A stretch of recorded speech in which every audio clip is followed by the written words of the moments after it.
What's up, good people? Mark Holmes here, and as always, I want to say thank you all for watching, commenting, subscribing, and being part of the Joe Boo Sports Report. Without you guys, as well as you ladies, you know that this literally does not work. I hope everybody's having a great weekend. This is the last weekend.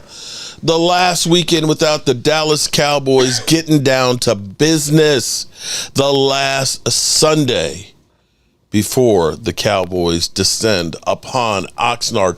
And in 2 weeks, 2 weeks from today, I will be on that big old jet airliner. Hopefully they won't have any issues with the Microsoft software or anything else, that we'll be landing in LA, because I'm going back to Cali. I'm going back to Cali. I think so. And hopefully I'll see Gina Dallas Diva and her husband, because that is always so much fun seeing the fans out there. Holly Pierce, what's going on, Holly? How are you doing?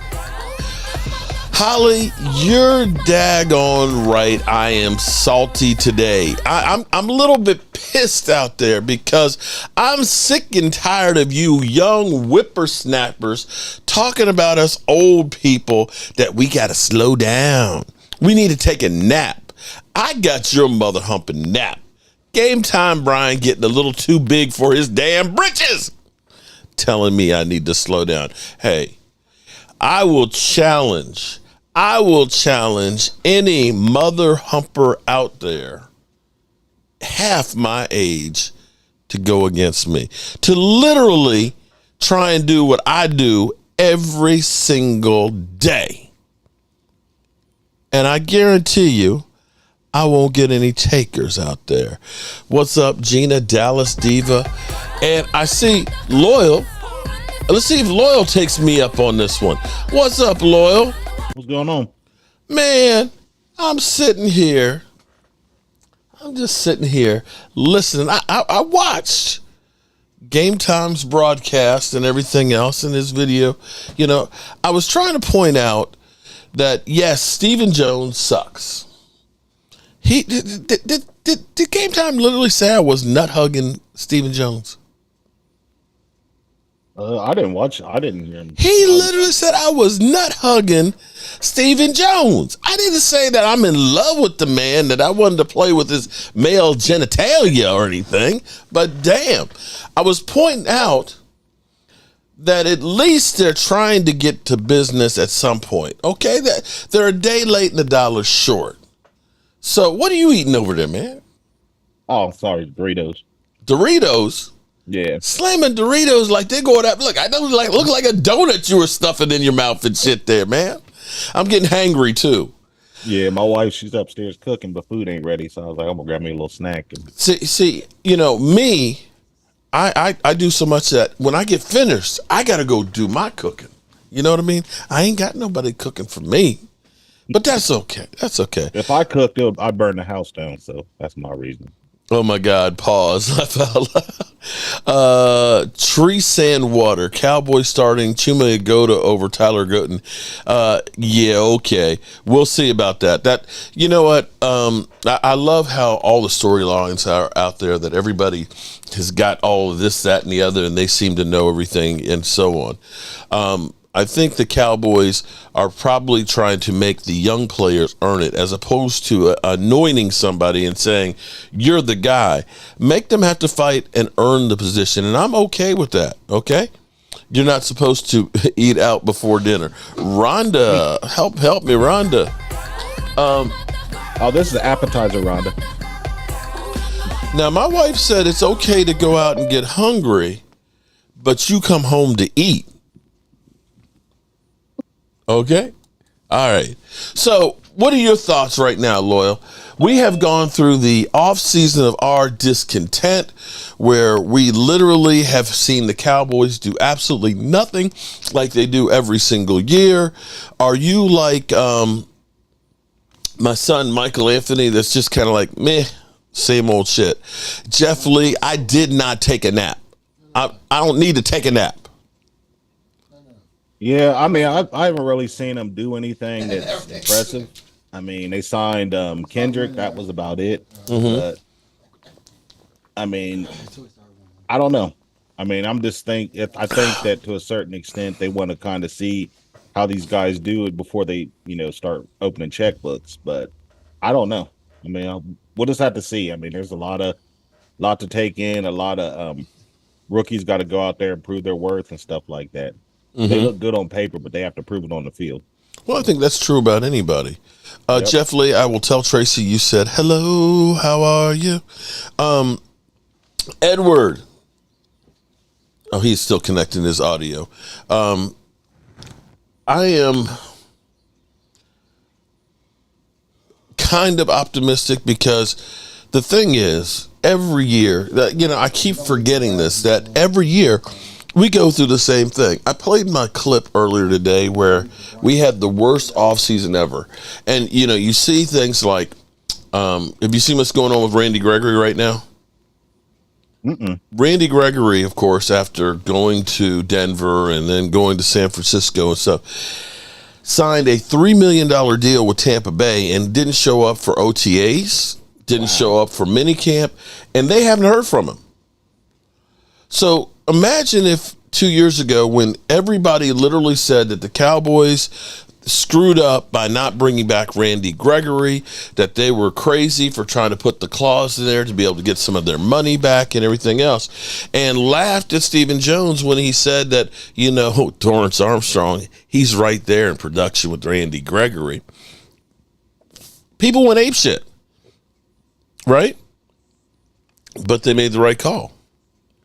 So, I'm not going to say that Stephen Jones is great or, the best out there. But see, people don't remember that the Eagles traded up to get Carson Wentz and then paid him all the money and ended up eating $35 million.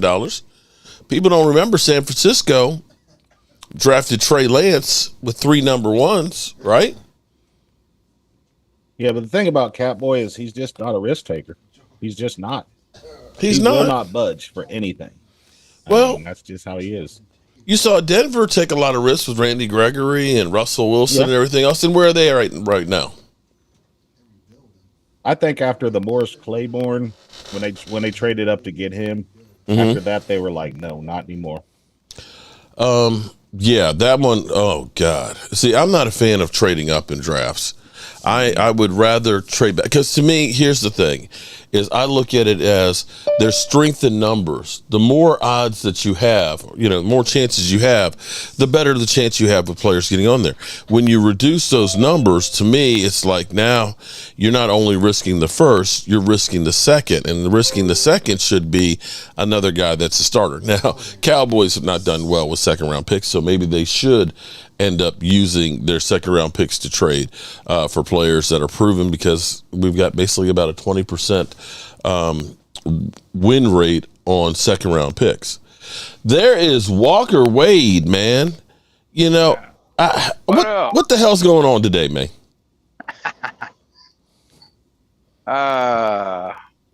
Nothing much, just driving, working.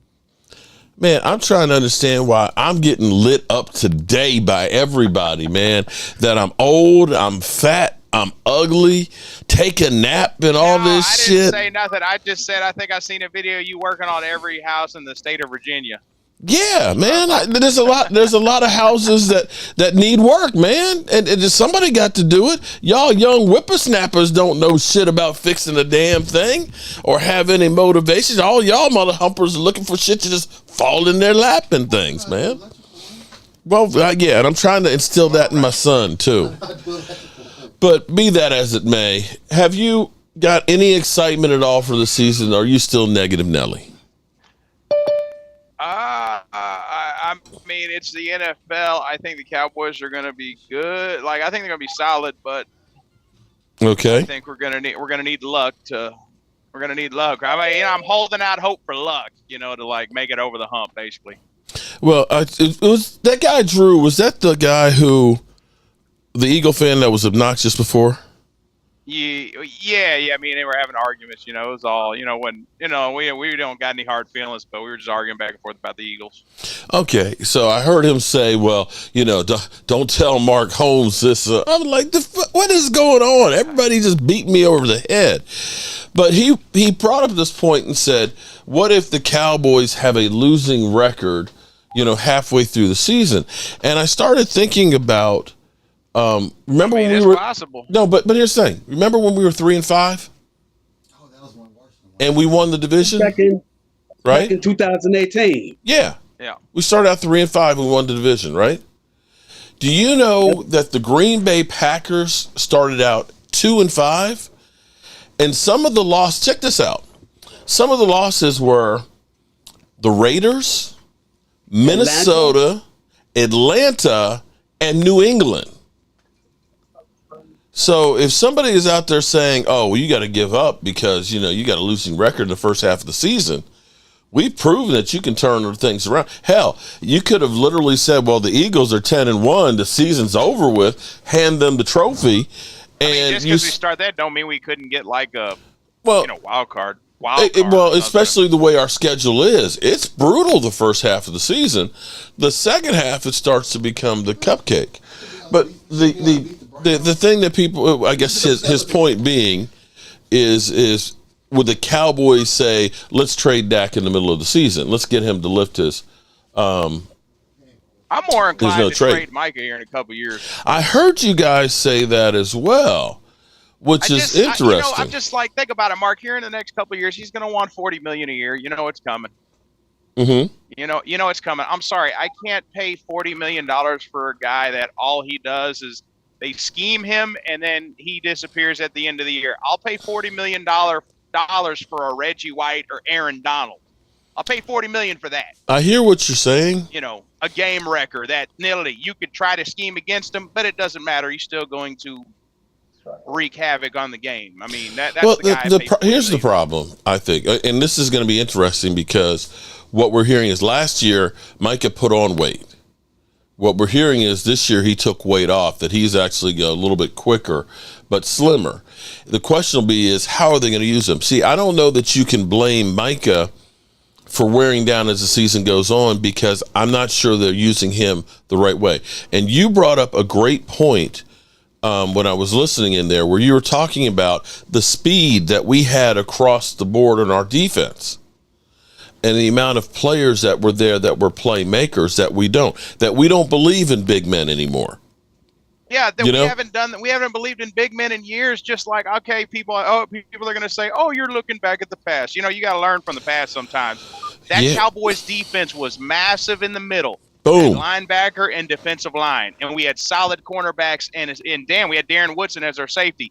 Solid safety play. We were good in the middle on that defense. We have not been good in the middle in over a decade.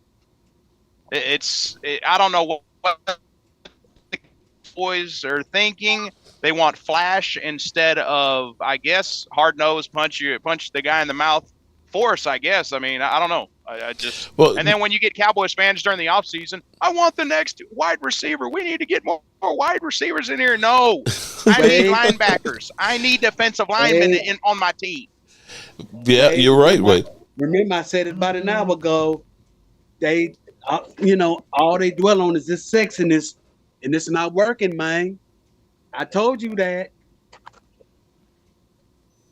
Well, here's the thing that you got to look at to me is, think about this.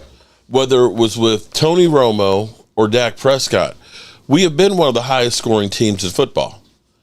And evidently, that don't mean shit. And we continue to say we've got to be the highest scoring team in football. You got to get the defense fixed too. And that's been the problem is we were always focused with offense. Offense always sells all the jerseys and everything else. It's the flash, the chicks dig the deep ball and all that. But it's that defense that wins the championships. And that's where we've been lacking. And, somebody else had brought up a point that I've always made that Stephen Jones played kind of a linebacker D-back. I forgot what you call the position, but basically, quit hybrids. Like, I don't want hybrids. And see, that's the problem. I want a linebacker. Give me a middle linebacker. Right. He wants, because the thing is like now they're turning Mazi basically into a 3 technique. So my question is when we need the 1 technique guy, who's the big man that's going to be in the middle? Who is the big run stuffer that we're going to have if you're trying to keep him under 315? And that's the problem. We keep looking and saying, well, he can play safety or linebacker, or he can play, outside linebacker or edge rusher, or he can play, a defensive end or tackle, or he can play, defense. stop. Someone needs to tell him, like, dude, you can't win with that. You got this finesse exactly. defense. We can't win with this. That is the problem. Thomas Garrett in the house. How you doing, Thomas? What's going on? I'm just, I'm waiting for Game Time Brian, see if he's going to show up or not after he's been literally trashing me, talking about me nut hugging Stephen Jones and shit like that. I'm just like, damn. Now you got Eagle Trails out there saying Mark Holmes is nut hugging people and shit. Thanks, Game Time. Thank you very much. Jeez. Our owners have jacked up this team. Okay. Big Song 31, the hypocrisy of Wade Walker to say in one breath that we've had a team to win the chip, but then say we don't have the D-line for a decade. Any comment on that one, Wade? No, I said we've had the team to make a run. Yeah. Not saying maybe win a championship. We've had the team to knock on the door. As far as in order to get across that finish line, it's always been the same crap every year. We end up playing a team that just literally runs all over us and punches us in the face. That's exactly what happens. That is true. That is very, very true. But I think that goes back to the whole idea of position flex that ends up screwing us. Micah Parsons, and here's my thing about Micah Parsons. Getting people with as much raw talent as he has are few and far between. And in the same way, the Cowboys will go through and say, we're going to do more with less. We're going to get rid of an Amari Cooper and things like that, and we'll just get a bunch of guys for wide receivers for the team and throw them out there. What you have to do is recognize, I've got a generational talented player. How can I maximize them? What do I need to put around that guy? As much as I hate the Eagles, they looked at it with Jalen Hurts and said, we don't know if he is a great quarterback or not, but we're going to give him every opportunity to succeed. What do we need to try and make that guy better? And they go out and say, let's get him wide receivers. Let's get him a good offensive line. Make sure he's got a good tight end. Make sure he's got a running game. They've put him in a position to succeed. Now, if he doesn't succeed, sorry, bro, you got every opportunity. But when you look at the Cowboys, we're sitting here talking about, well, Micah Parsons, let's trade him because he's really the only playmaker you got on the front seven. And you're not trying to follow it up with other good guys. Oh, Lord, here we go. And I didn't think our team last year, I'm going to elaborate on this. I'm going to be elaborate on this. I'm sorry. I thought our team last year was good enough to make a conference title push. I just didn't think we were good enough to beat San Francisco, which obviously we got our shit kicked in by San Francisco during the regular season. So I didn't see us getting past the NFC Championship. Well, let's be clear with Green Bay. Green Bay was like an aberration. I don't know what. Well, no, actually, here's the thing about Green Bay. Green Bay started out 2-5. They got hot the second half of the season. They got hot because they ended up with 7-4 going down the stretch. They were actually playing really good football. They got it together. They got all their losses out early. And they almost beat San Fran after us. Right. They almost beat San Francisco. And I think we ended up looking and saying, it's just Green Bay. They were lucky to make the playoffs. But they were one of the hotter teams going down the stretch. They were definitely hotter than the damn Eagles. Them sorry motherfuckers. The Super Bowl. They got their lunch handed to them by the Lions until the Lions just gave up. Right. And, when it comes to playoffs, anything can happen. It doesn't matter what you did before the playoffs. It's about that one game. And if you come out there. We also haven't had luck on our side much more. Oh, we never have any fucking fumbles, luck. Interceptions go our way in the playoff games when we need them to. Well, we know we're not going to get officials that are going to be, kindly to us either. And still with those phone calls to New York and the sky, the eye and the sky and shit, that's Roger Goodell calling and saying, screw the Joneses. Made that told them that he didn't want Roger Goodell. I thought we've had three Cowboy teams in the last 20 years. I thought they were good enough to win a Super Bowl. That was 2016 Cowboys, 2014 Dallas Cowboys, and the 2007 Dallas Cowboys. Those three teams are good enough to win a Super Bowl. Yeah. But guess what? There's a lot of teams that were good enough to win the Super Bowl, but also didn't too. The Eagles 2 years ago were good enough to win the Super Bowl, but them motherfuckers choked it too. Yeah, they choked the chicken. I guess Mahomes. And so we'll see. Hell, the 2007 team would have been in the Super Bowl. Fuck! Here's this mother. Lightning in a all of y'all out there, excuse my language here, but now this mother humper done showed up. What the? Leo. No, not Leo. Leo's my best friend now. I'm talking to the backstabbing mother humper saying I'm nut hugging Stephen Jones. I want to see where the hell he comes off with saying some bullshit like that. Nut hugging Stephen Jones? Seriously? Ah, boy, it's one of those days as we get ready for training camp. Leo, how are you doing today, man? Eagles suck. Fellas, it's so good to see you guys. I am, interestingly enough, I finally made it back home. I'm at Newark Airport. Okay. I just got back from Kansas City. Mm-hmm. I had no idea about this outage with the flights and everything, so I finally made it home. And then I get to the train station, and as you can see, there's no electricity on the train track, so I'm stuck here until they can. Got to call Uber or something. You know what? See, here's the thing. This Uber working? You know me. I had my stuff, so don't leave home without. Okay. Yeah, Mark. Hey, look. We gonna get high. I'm at the end of the train platform. I swear to God, I'm at the end of the train platform, all by myself. Well, a little bit by myself, and so I bet if you fire up, you'll find a few friends.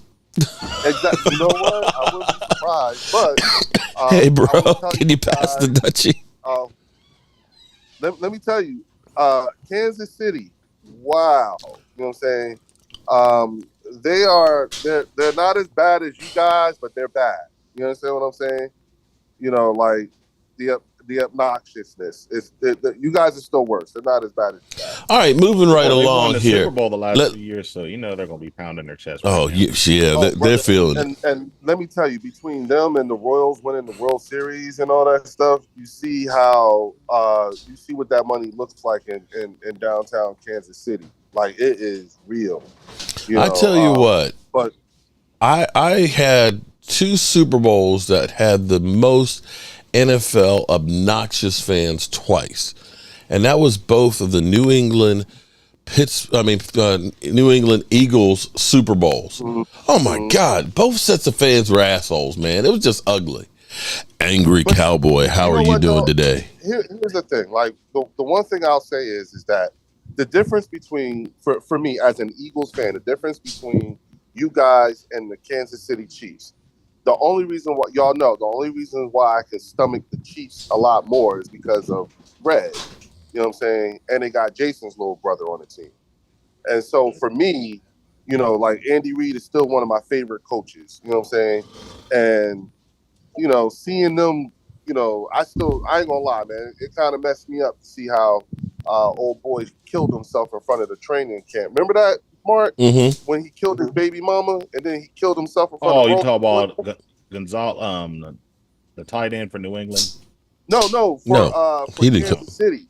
Remember, he killed his baby.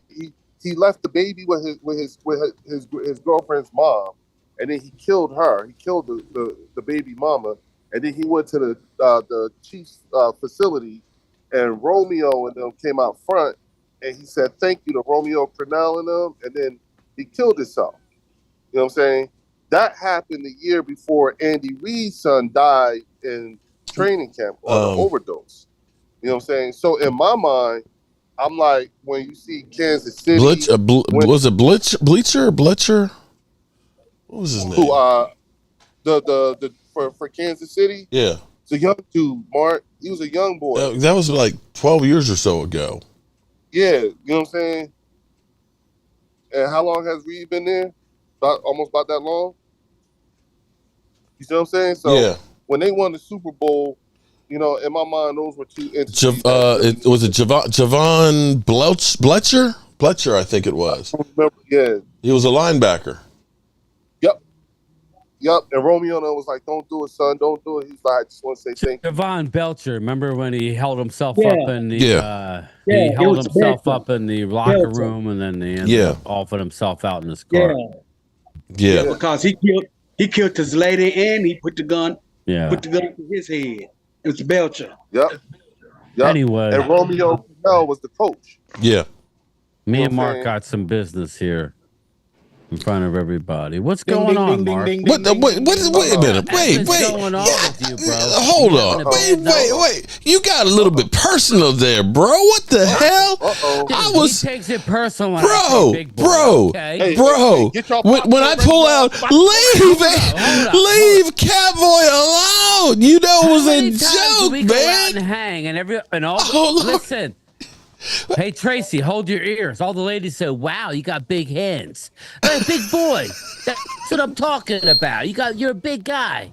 You played defensive tackle. Oh Lord, JMU. Nose tackle.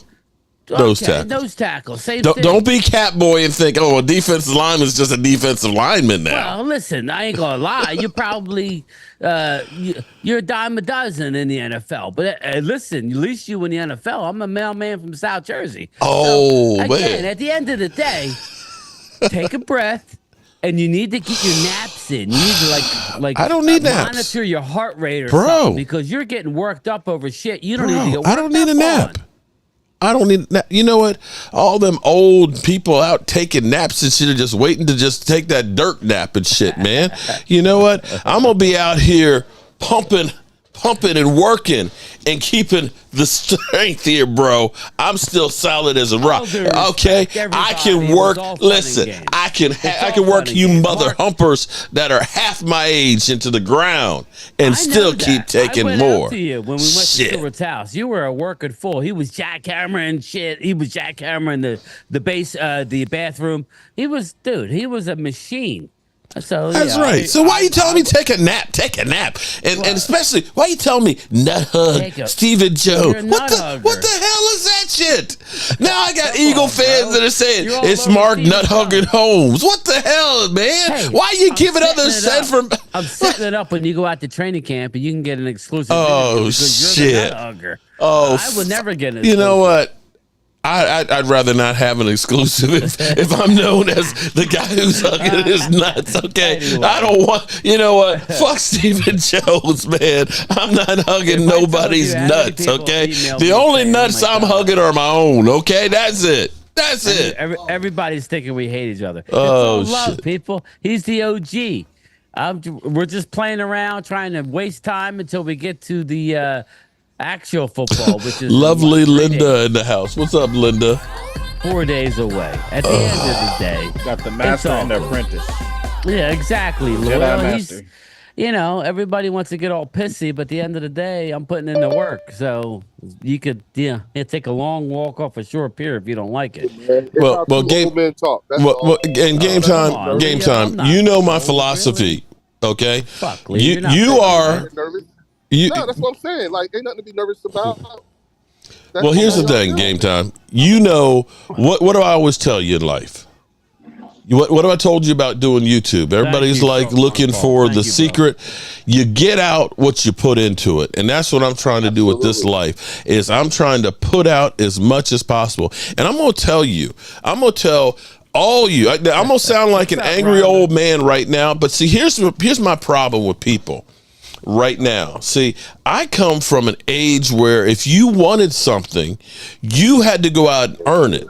You punk ass little motherfuckers that ended up getting a participation trophy because Johnny, you're on the team. Here you go. You're great. No, you weren't, Johnny. You sucked. You didn't deserve jack. You want to do something, you got to play better. And that's what it is about life. Ain't nobody owe you shit. You want something, don't blame somebody else. Don't be mad that somebody else has got something that you don't have because you didn't put in the damn work. So you can hate me and say, well, Mark Holmes got all these viewers because Mark Holmes is putting in the goddamn work. Yeah, and if you haven't been putting in the work, do not complain. And that's all I have to say about that. I love you and everything, but Mark called you a motherfucker and said you didn't put the work in. He said you was trifling. Whew. See, look, everybody want to see us fight now. Everybody stirred the gravy. Fucking videos in the last 12 months. I think I put in the work and then some. That's what I'm saying. And are you getting results? Yes. Okay, there you have it. It's no secret. If you sit around and sit there and blame everybody else or sit there jealous and say, well, this guy got all this and he got all that. Yeah, because he's not sitting around worried about what you don't have. And I got news for everybody. I'm not doing as much as Mark wants me to do. Tell him, Mark. Yeah, because you're out there taking naps and shit. I'm like, mother, I'm busting my butt at my government job. Unfortunately, that's what it is, people. But here's what's funny. No, actually, here's the funniest part about this is he's telling me I need to go take a nap and all, right? Every evening I call, hey man, what you doing and all that? Man, I'm just really tired today, man. I took a shower and I'm going to bed. And you telling me, you trying to make me like you? Where I need that? You trying to make yourself feel better? Yeah, well, maybe. Yeah, but game time be going in on his day off. Yeah, exactly. He saw that shit. He be putting in that, and it's summertime too. So I'll be feeling it's absolutely miserable out there, dude. They don't know. Bro. He don't know. Yeah, Mark ain't got days off. Currently. Well, I know you are. I see it. Wade be driving on the road. Yeah. I need money. That's right. A lot of it. 6 days a week. I'm talking about some money. I hear you. Money. Mark, that's what's the up, part Chris? You all right? What's up? Yeah, I was busy doing some stuff. I'm sorry. Wait. Leo can't get a word in edgewise. Isn't that kind of funny? I'm letting Leo go. Okay. It's cool. What's up, man? Okay. Look, you're sitting there. You got the floor, bro. We're all waiting to hear from you, Leo. What? No, I said it's cool. Chris was talking. Okay. Well, Chris, Chris, can I get some pizza, man? Shout out. I wish I could airmail you guys one, man. I really wish I could. Shout out to Angry Cowboy fan. We got a stream coming up Tuesday night. Everybody say a prayer for his brother, right? Word? Angry? Is that who it was? Your brother? Your brother's in the hospital, bro? Yes, sir. Yes, sir. Yeah. Oh, Everybody man. say a prayer for Angry Cowboys fan. I've been there, man. My older brother, who was actually 2 years older than Mark. So when Mark says I'm like a young little boy, he's like my older brother who's showed me the ropes. So everybody say a prayer for Angry Cowboy fans' brother. Definitely, We're going to do a stream Tuesday night, 8 o'clock. I'm going to ask him a bunch of questions. Hopefully he asks me a few. We're going to have fun talking about the new Cowboys season. But circling back to Mark. Mark, I want to ask you Wait, hold on 1 second. I'm changing my name because I am getting gray. Just call me Graybeard from now on. Hey, Graybeard. What are you most looking forward to? Because you're going to be out there. I'm counting on you, not just me. Everybody's counting on you to get some serious content out. We don't want to see you eating chicken wings with Law Nation. You could talk to Law, but we want to see you talking Trey Lance. We want to see you talking about wide receivers, tight ends, defensive ends. Are you ready to roll? I'm always, bro. You know how wait. What is the one thing you've learned hanging around me? You and Primetime Phil. You better be ready because Mark Holmes is always, boom, got that camera ready to go. I don't miss shit. I don't miss shit, okay? Remember that, people. Literally. Okay. What am I looking forward to? I want to see what Mike Zimmer's plan is with the defense. I remember being out there 2 years ago and watching Dan Quinn where he literally had all of his defensive linemen just pass rushing. He literally had everybody going in from a 2-point stance, rushing the quarterback, and that was his focus on there. That, and of course, seeing Mike McCarthy just kind of coming out the porta potty out there and pulling his pants up there and, doing nothing. But that's what I look forward to, is seeing the reaction of how the team is with Mike Zimmer. Because we had Dan Quinn, who was more like your buddy. Mike Zimmer is going to be that guy that's going to be foot and ass, that's going to hold them more accountable. And I want to see the body language of the players and things on there. I am really curious about Mazi, because I still don't feel like there's a plan on the defensive line right now. That Mazi, who has had shoulder surgery, we don't know what his weight is supposed to be and all that. I'm hearing that basically they're going to keep him, looking for him to be about 315. So who is going to be the big man in the middle? I have not seen too much of him. That's the thing. I'm looking for stuff. I have not seen much, but he had the shoulder worked on, and this reminds me of when D-Law ended up having the shoulder worked on and stuff, where he literally lost the season because he had no arm strength. And as a defensive lineman, if we're doing a read and react defense, you got to have strength, because you've got to be able to grab a hold of that body and be able to lock out and keep them from being able to whip you. So that's my big worry right there. I want to see. Wasn't that the bite on him, that he had lost too much weight, right? Yeah, but I almost wonder, because he had gotten under 300 pounds, so he was about 330 or so. Weight, right? Yeah, and you wonder, did he have an illness or something? You don't drop that much weight, that quickly. I mean, like when I had my flesh-eating bacteria, was the last time I was like 220 pounds, because I'd lost literally like 25 pounds in a couple of weeks. So I'm still trying to understand how he lost that weight and how the weight is going back on. Because if you are unable to lift, what kind of weight have you been putting back on? Is it just fat? It's not lean mass that you're putting back on. Right. And so, in game time, we've talked about Joseph maybe being signed or somebody being signed. But thus far, we ain't signed anybody. Somebody. Well, I think I agree with you. I think we're going to get into camp. We're going to get a look at Justin Rogers. We're going to get a look at some of our young, actually drafted players. I think I wouldn't be surprised if Mike Zimmer said, listen, we can get Joseph at any point. Let's wait and see what we got. I think he knows Joseph is limited. Joseph was limited when he was with the Eagles, and that was 2 years ago, 3 years ago. So he's what, at least 34 or 35. So listen, I like my idea. Let's hopefully we get through this training camp unscathed, Mark, and we go into the right before the season and have some bullets to possibly make trades. Like I always say, maybe trade a guy like a Donovan Wilson or a Eric Scott Jr. to get a one-take Nick in here that makes sense. Don't just go for the bottom barrel. If you can improve upon a Linville Joseph, do it. So that's what I would hope that we're doing. Are you guys? Let me ask you something. This is for you and Mark and Greg too. All y'all basically. Are you guys anticipating, guys like Mazi, some of these contract guys and everything like that? Are you anticipating them coming into camp, with those chips on their shoulders, or do you think they've checked out already? Actually, I'm hoping that we have actually a lot of guys that with chips on their shoulders. Because I kind of like right now, I feel like Diggs has a chip on his shoulder, and it actually worries me some because Diggs seems to be like he's on a mission right now. It's like every day you're seeing another workout video, and for him not to be considered one of the top 10 cornerbacks, him and Bland, that I feel like he's trying to really get out there and show people. And I hope that it's not going to end up being that he's getting out there before he's really ready to, and he sets himself back, kind of like Michael Gallup did. But I think, one thing with the Cowboys is whenever the Cowboys have the spotlight on them and they're supposed to be the team, it seems like is when we have the worst seasons.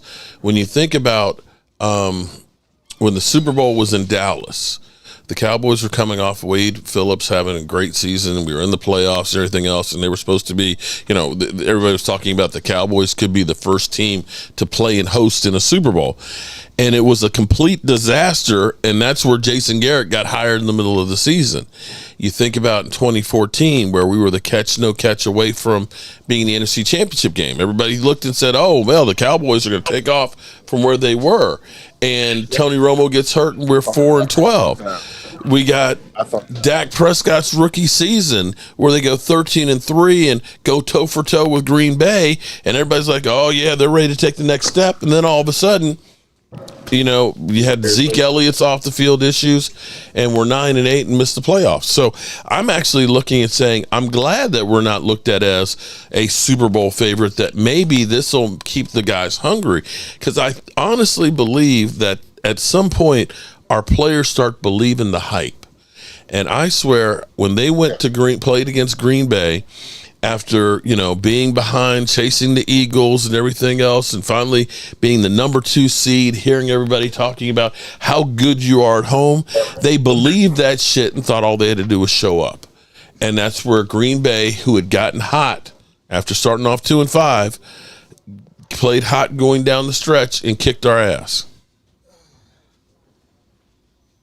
That's what I believe. So, yes, I'm actually happy and hope that we have a lot of chips on our shoulder.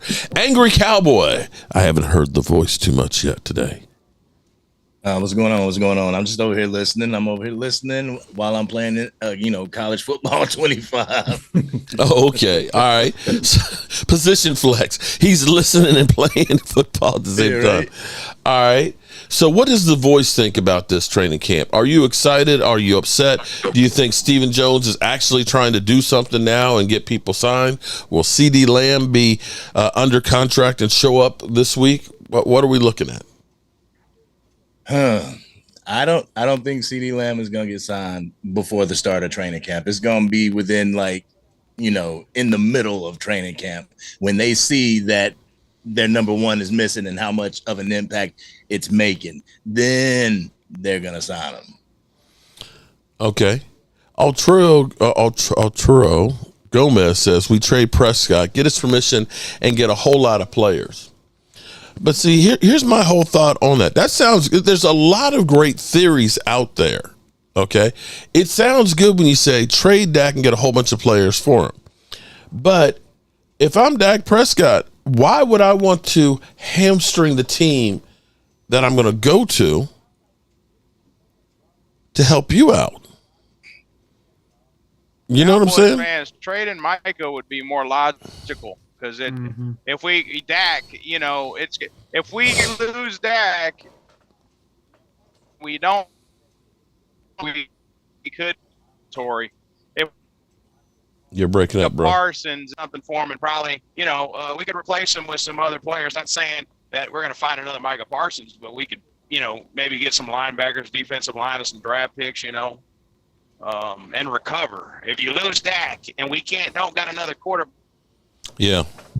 You have a better chance of getting an edge rusher or getting several good defensive players. Because here's the thing, and you bring up a great point, Wade, is, you think about Micah Parsons, he is really good. But if I can get me a bunch of draft picks, and let's say I can get 3 guys that are really decent across the board, they may be able to make up for what you get from one guy. And this lies our problem. We've got one great guy, but you don't have anybody else to take up any of the attention.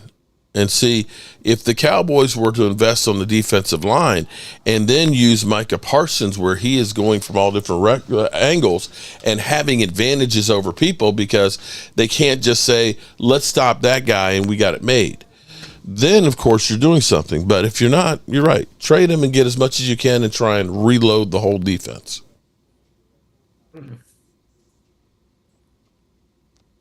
Anyone else on that one? I feel the same way. I mean, ultimately, I'd love to see Micah Parsons win a Super Bowl here. But I know that if you're just going to say, Micah Parsons, you're an edge rusher at, 240 pounds, constantly going against guys that are 320, 330 all season long, by the time the playoffs get here, it's just going to be worn out. And if you're only relying on him, That in my friend, lies the problem. You've got to be able to use him selectively to get advantages. He should be the wild card. He shouldn't be constantly on the edge. Yeah, I think you do a disservice if you keep him on the edge all the time. Yeah. No, I was gonna say I disconnected, but no, I was gonna say I think we could recover easier if we. Yeah, I agree with you on that, Wade. That you have a better chance of. Because if you lose Dak, you might be in quarterback purgatory. Yeah. And we all know how that looks, people. 5-11, 3 years in a row. Dave Campo, you want to go through that crap again? Ooh. Yeah. Wait a minute, Wade, have you kind of changed your tone a little bit? Well, here's the deal, Mark. No, I don't think he's changed his tone. I think I don't know. Go ahead, Wade. Have you changed your tone? We're stuck with Dak like that. Like that's the thing. Is like this is a double-edged sword.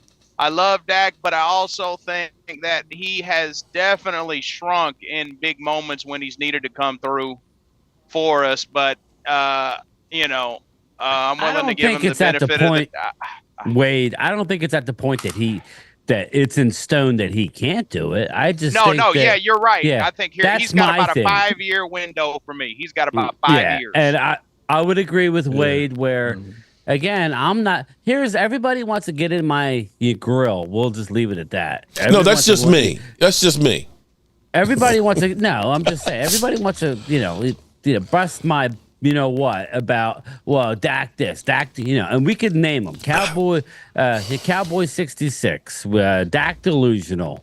There's a bunch of them who I think they're all the same guy. Don't want to see them, and that's fine. I give you respect for your opinion, but I've been through the Troy Aikman right after Troy Aikman was gone. There was a downtime. I don't want to go through that. I want to know if we have somebody in the wings ready to go. And I don't know that Trey Lance is that guy. I hear the Cowboys 66 saying Trey Lance. I hear you, brother, but from what I'm hearing, he don't look good. Okay, you know who the most popular player on any NFL team is? The backup quarterback. That's it. Until they play. Okay.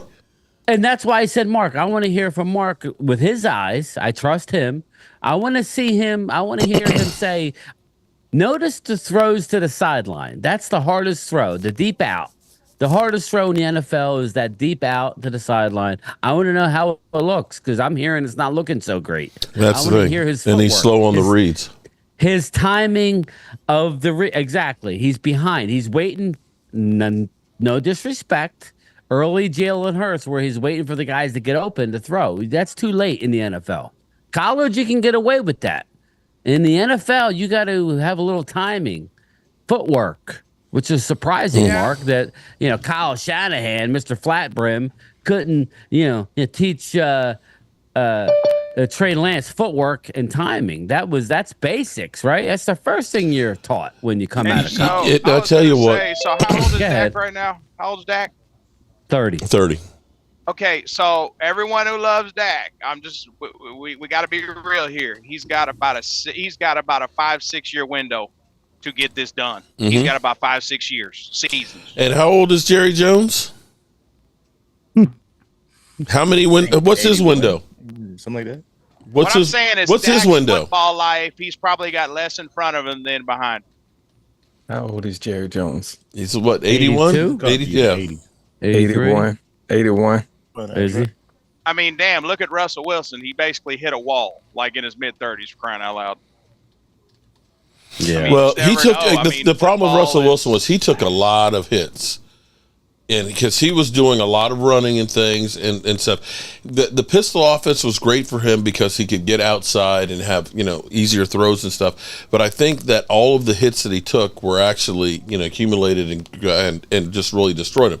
But if you actually look at his numbers from last year, they were about the same as what Baker Mayfield did. I mean, hell, look, Troy Aikman retired like in his early 30s, crying out loud. I mean, he could have legit played for like another 5 years, maybe. The last time Russell Wilson was good, it was actually under Schottenheimer, right? Brian Schottenheimer was his offensive coordinator. So, I mean, he knew how to roll him around, get him on the run. I think you saw a little bit of it with Dak. He was a little bit more mobile this year than he was in previous years, but I'm hoping a transition on that next year too. He did play. He was MVP runner up, so it's hard to say that can you play better than that. It's just yes, you can play better, but it's on certain times like playoffs. Like I want my offense to get going in the first drive. If I'm paying you $55-60 million, you need to get that offense going in that first drive. So I'm liking the fact that the offensive line's a lot better this year. I think that's going to help Dak a lot. Yeah.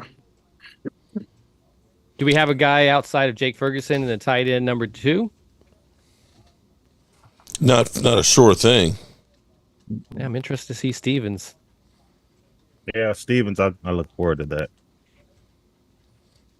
So what about the undrafted guy as well too? I mean, they gave him a larger contract, and they get a lot of these unrestricted free agents, and it looks like he has the tangibles. Again, I thought Luke Schoonmaker had the tangibles to be something. He just hasn't been able to stay on the field or been available to train with people, or So I think that's I think that's the one I'm getting disappointed the most with when I come to these young draft guys. It's Luke Schoonmaker. So, guys, tell me, who's your young guy? Schoonmaker. I feel like they've pretty much just given up on him.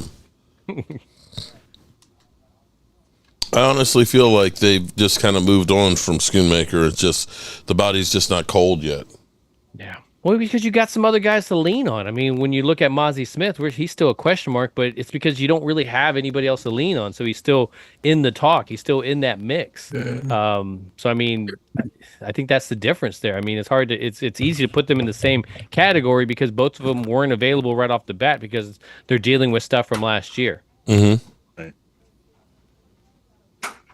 But hey, Mark, how's it going, man? It's been forever. I'm serious, man. Where you been hiding? Dude, I have been on a hiatus. You can ask Game Time, man. Oh, I know. Been on vacation, just enjoying it. Yeah, it's been nice, but I'm back in the loop. It's good to see you. Yeah, man. I was worried that Florida had gotten you or something. Yeah, it's heat. Yeah, it's been hot everywhere because it's been like hot as hell, hot and dry here in Virginia, man. I'm sitting there looking at a turf farm and it looked like a straw field yesterday. I'm looking at Leo over there right now, and I'm hot right there. Like he looks like he could. Actually, it's cooled down. It's like only like 90 right now today, so it's actually feeling pretty good. I'm stuck at Newark Airport right now, so is it hot? Trying to figure out when the train. No, not at all. Okay, I mean, it's not bad at all. Yeah, no, the weather's nice this week. I'll say this: it's interesting listening to you guys' cautious optimism. You know what I'm saying? And the way you guys are looking at the. Did I freeze up? No, you're good. No, you're good. Okay, yeah, but you guys' cautious optimism is something to I admire. You know what I'm saying? I can't begin to empathize, but hey, that's okay. If I were to give you right in all the things that you were. If I were to say my biggest beef with the Cowboys and Stephen Jones is, and this is where I can look at this, I can relate this to people I've done work for. The thing with the Joneses is they are always looking for a bargain. Okay? They look at Trey Lance and they say, you know what? If we get that guy and he ends up being what he projected to be as far as a first-round pick, we can save money on Dak Prescott. And so they go out and they take a fourth-round pick, which is higher than anybody else would look at. And if he ends up being a bust, it ends up being that people will say it's just a fourth-round draft pick, right? But I'm sitting here looking at the running backs that were out there in the fourth round that we could have drafted with that pick. You love picking at scabs, don't you, Mark? No, I'm just kind of pointing. No, but see, here's the thing. And in the same way, Stephen Jones, and this is for you, Game Time, that I'm not hugging on his nuts right now, okay? I'm kicking him in the nuts, that. Somebody okay? said in the chat, can we get back to the nut hugging conversation? That's like...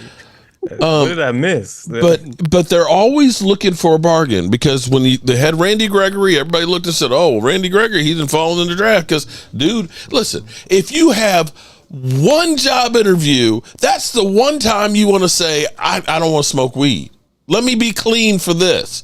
And you failed that in the Cowboys. Oh, let's take that guy. And we did all of this to try and get him, and we got nothing. You got Jalen Smith. Most people looked at Jalen Smith and said, he may never play football again. Cowboys look and say, well, that guy's got first-round talent if he wasn't injured. This is literally buying a scratch and dent piece of appliance. And I'm going to tell you, because see, this is my own problem, and I've learned this. There was a new place that opened up in Waynesboro that was like discounted appliances because they had scratch and dents and shit. I was like, okay. So we had 2 tenants that the refrigerators died within a couple of days of each other. We had to buy 2 of them. We were like, damn, I don't want to spend that much money on a damn refrigerator. So we go to that place and we found 2. They were a little bit dented up. And the guy said, oh, we have another one at the other store. And so we paid for them, trying to save a little bit of money. And they came in and one of them literally died, even though it was brand new, died a week later. So here it is. The woman had her refrigerator die with all her food in it. She'd have gone out and bought all this other food put in there, and this one dies. Now, fortunately, it was at least a factory issue, and they came out to fix it. But I probably would have been better off if I just gotten myself a good refrigerator that was brand new that didn't have a fucking dent in it. So that's the Joneses mentality. You know what? We're going to find a bargain here. And that's why they go for UFL players. That's why they go undrafted rookie free agents. They're always looking for a bargain. And that's not to say that they haven't found some great bargains. Sure. But at some point, you have to say, you know what? I need to get some good shit right now. I need to go ahead and get myself a one technique, not a tweener, not a guy that's got position flex. When my linebackers get injured, I got to get a linebacker. I can't just say, you know what, we'll just use a safety. And that's, I think, the biggest problem. Brady James, another Ken Norton Jr. We need another solid linebacker. We just plug in there, and he's never going to get hurt, and he's just going to make tackles endlessly and always be reliable. Right. When you look at, like, say, San Francisco's that have guys like Greenlaw and stuff, compare that to what we had on the field last year. Come on. And the Eagles, we can say the same thing for you guys because you guys ain't got great linebackers either. And these things make differences. Yeah, it just reminded me of Halloween, our safeties were playing linebackers. Like, I'm a linebacker. You're like, yeah, you are. You're a good linebacker. And we give them a piece of candy and let them run off. And so I like Bell back into the safety position with Wanye Thomas and everything. And yeah, I'm with you, man. Get some linebackers. Get some guys that actually, when they're walking out in the field, they're like, hey, that's a linebacker. Like, I think that's the only thing Jalen Smith had going for him was when he walked out of there. At least he looked like a linebacker. The guys that Smith would have been so good if he didn't have that injury. He would have. Yeah, but he did have the injury. That's the problem. No, what I'm saying is, who knows how good he might have been if he didn't have that injury. Yeah, I agree. Yeah, I agree. That bowl game kind of messed him up. And it got shot. What was a block in the back kind of thing? It wasn't even. It just shouldn't have happened. Royal 07, what do you mean? Do I love cheeseburgers? Actually, I like hamburgers better unless the only time I like cheese on a cheeseburger is if it's a mushroom Swiss cheeseburger. Okay? I don't know what that has to do with No, Royal 007 Cowboys. He says, do I love cheeseburgers? I don't like American cheese too much. It's too waxy feeling. I'm lactose intolerant, so I can't mess with it. I can't. You know what? I can't. I don't like American cheese on burgers, man. It just feels greasy. I throw the burger away. They forget my cheese. No, I get pissed off, man. Let me go to Wendy's and order a single with no cheese, extra pickles and onions, and there's no extra pickles and onions, and they got cheese on the mother humper. I'm throwing it at them. I'm serious. I'm going back. Take this shit. Okay, I'm throwing it at them like they're game time Brian. Like all that darn mayo and crap they throw on it so bad, man. I ate a burger one time with no meat and didn't realize it because it had cheese on it. Damn. It's a BLT? What the hell is this? Okay. It's a new cheese. Well, see, we used to get those kind of burgers at home too on white bread growing up. It was called a tomato sandwich. Okay. Yeah, exactly. Those are actually pretty good. Is that bologna? What was that? Oh shit. Anyway, moving right along with some of the questions you get in here. It's kind of crazy. All right. So, and Rhonda says nuts have something. Have rights too. Okay. Nuts lives matter too. Nut lives. Well, if you've ever been racked, you know they matter. Okay. Oh boy! All right, moving along here. Let's get back to it. Game time, Brian. How you doing? Getting Mark to join you when you're bringing on Philly Five. I gotta go get a snack. It's like no, actually, I've got some crab legs and some sausage and some. I thought you used to crabs. I was like, wait, what? No, we're gonna do a crab boil here for dinner. Adjective. You use crab of adjectives. Okay, cool. No, we're gonna do a crab boil, man. A seafood boil, Why man. is Leo so quiet today? I don't. He's sitting at the train station, man, and he looks paranoid. I think I think he wants to. The way he keeps looking side to side, I think he's had anything. I think he wants to smoke, but he's afraid that he'll get a crowd and have to share. No. So edibles. Apparently, the electricity from Newark Airport south is out, and so you see like these trains that are coming in. They're just coming to Newark Airport and then they're heading back to Penn Station in New York City. Okay. And so I'm waiting for, like, every time I see a train coming in, I'm like, all right, are they going to? Well, what about that one behind you? Because that one's been sitting there for a while. Kind of looks like he's on picture? the Langolier set or something. Yeah. Stephen King Langoliers. Y'all ever seen that? Yeah. Yeah, empty, vacated airport. Okay, so that's the other side. Okay. Oh, Holly, you know what? My wife loves some fried green tomatoes. In fact, I need to pick my tomatoes at down there before the damn gopher eats. As soon as they start turning red, he'll bite into. Gopher. Go ahead, give me a little gopher. Oh, you know what? Man, I'm getting all kinds of hate from you know who that I'm making fun of people with cerebral palsy. It's like, bro, give me a break. Haven't you ever seen Caddyshack? Joey Garcia. Maybe he just has a bad interpretation. Oh, very bad Lordy. Of it. You know, the funniest thing is I get more hate from people in the world. And it's kind of like, I don't really do anything to bother anybody. I don't understand it. Oh, boy. All right. So, what do y'all think is going to happen? Other than being the annoying Cowboys fan, I it's the way you word things, especially in your titles. And I'm like, okay, that's just Mark trying to get a rise out of somebody. You know what I'm saying? So that's my only issue. You know what I'm saying? You know what, Leo? Nitpicking. What's funny is, you know, where the Red Brick House is, it's in small town America, okay, in Central Virginia. Right. You know, I got like 3 Eagle fans there that love me to death. And one of them are some tenants that I have. And, you know, I didn't think about it, but it's happened twice in like the last 2 weeks that their sewer line has been backed up. And I realized it's because they're Eagle fans and they're full of shit. Happy birthday, Dixon. And the worst part about it is that I was like Ryan with you on that all the way up to the end of the joke. No. Actually, they come by and say, "Hey, Mark, how you doing?" Yeah, man, they love me and everything. I'm like, man, Eagle fans all the way down here in the country. Ain't that some shit? Nah. Hey, man, what about tell me this, Mark? Since you were talking about, it with Lane. You know, the things that Lane was saying.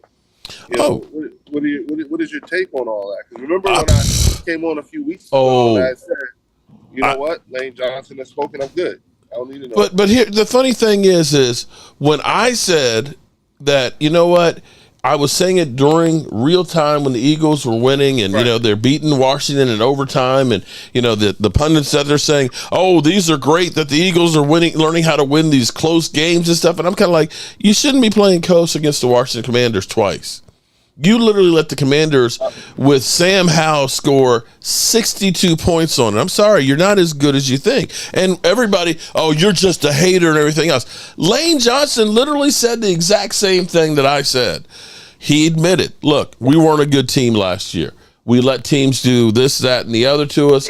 Hopefully Kellen Moore puts us in a better position. And he's looking at it and saying, I mean, basically he said play calling was an issue. Yep. I don't know that Kellen Moore will be the answer, though. Well, here's the thing.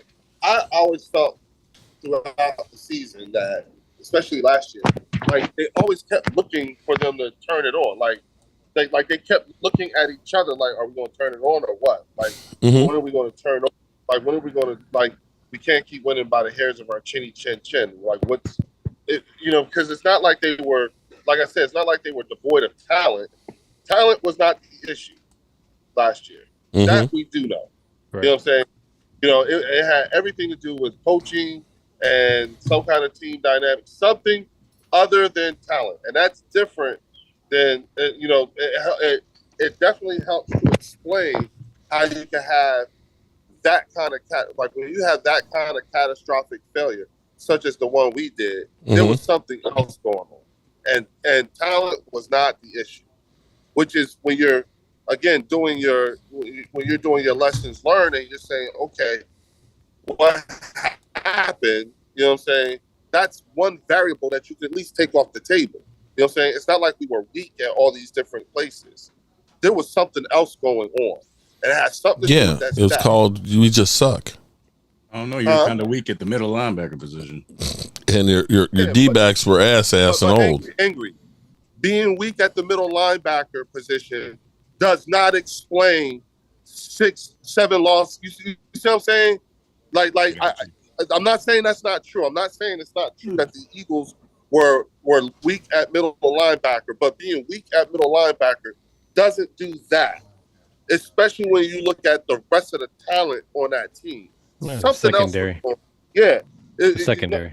No, again, when you're talking, it's a variable. Okay, I'll take that. That's a variable, but not enough for us to lose 6 out of the last 7. Bro, but see, here's but wait a minute, bro. But here's the thing, though. Honestly, there were some games last year that you guys won that you could have easily just so lost. You just were not a good team. You were not the same team you were the year before. May have been the Super Bowl hangover or whatever it was, but you can't honestly look and say we were playing great football and then something happened. That was really throughout the whole season where it really was not great football. What was the best game that you played last year? Martin, here's the thing. The one thing I've always maintained throughout the course of the season last year was last year's group was not the year before's group. It's a totally different team. You know what I'm saying? It's not even the same coaches. You know what I'm saying? It's not even a lot of the same players. They're gone. You see what I'm saying? It was a complete turnover. You know what I'm saying? And for them to put it, but from a core group of guys that I was particularly looking at, and I'm talking, Hurts, Brown, Smith, you know what I'm saying? All those guys, even linemen, Kelsey, Mailata, all of them. When I thought about that core group of guys and them, when y'all going to turn it on, they never really seemed to fully turn it on. And you could tell they were looking at each other like, when we going to do it, y'all? Because they're getting away by the hairs of their chin. To your point. What is the hair of your chin? How old are you, man? Not by the hairs. You gonna huff and puff too? What the hell?